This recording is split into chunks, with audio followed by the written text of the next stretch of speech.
14वां अध्याय।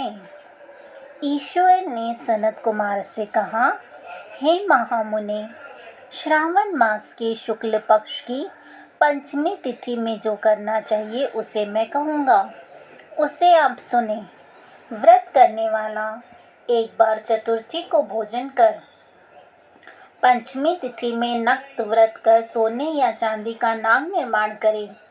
काठ या मिट्टी की 5 फनों युक्त नागदेव की प्रतिमा बनाकर पंचमी के रोज भक्ति के द्वारा अर्चन करें।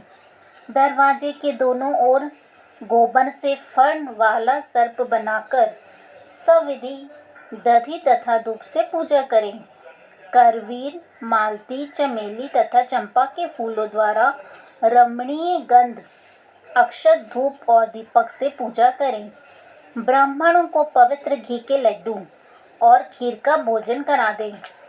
अनंत, वासुकी, शेष, पद्मनाभ, कंबल, कोटक, अश्व, धृतराष्ट्र, शंखपाल, कालिय तथा तक्षक, इन नागों के कुलाधिप को हल्दी और चंदन से दीवार पर लिखें तथा नागमाता कद्रू को भी लिखकर फूल आदि से पूजा करें।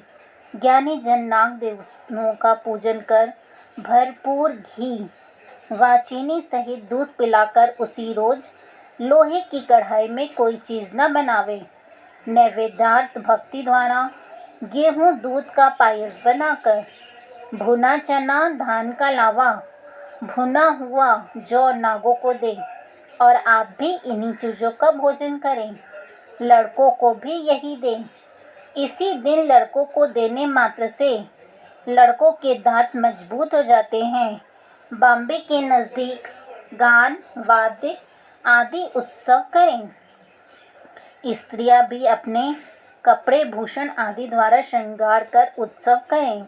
जो इस प्रकार करते हैं उन्हें सर्प का भय कभी नहीं होता। हे विप्र, और भी सुनो। हे महामुनि, संसार के जीवों के कल्याणार्थ मैं आपसे कुछ कहूँगा, उसे सुनो। हे वत्स, सर्प के दर्शन मात्र से मनुष्य की अधोगति होती है। तमोगुण ही सर्प होता है, इसमें संशय नहीं है।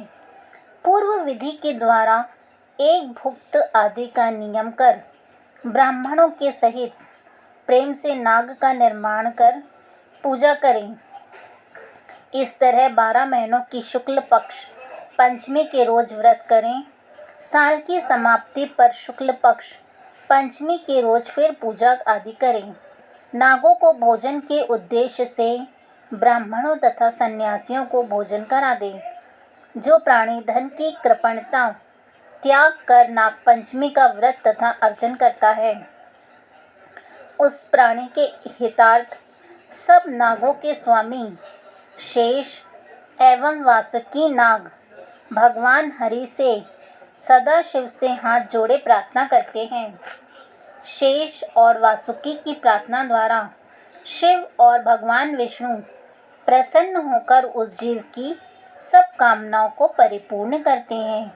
वह जीव नागलोक में अनेक तरह के भोगों को भोग कर बाद में बैकुंठ लोक या शोभायमान कैलाश में जाकर शिव या विष्णु का गण होकर परमानंद का भागी हो जाता है। हे वत्स, आपसे मैंने नागों का यह नाग पंचमी व्रत कहा। अब और क्या श्रवण करने की अभिलाषा करते हैं, उसे कहिए। धन्यवाद।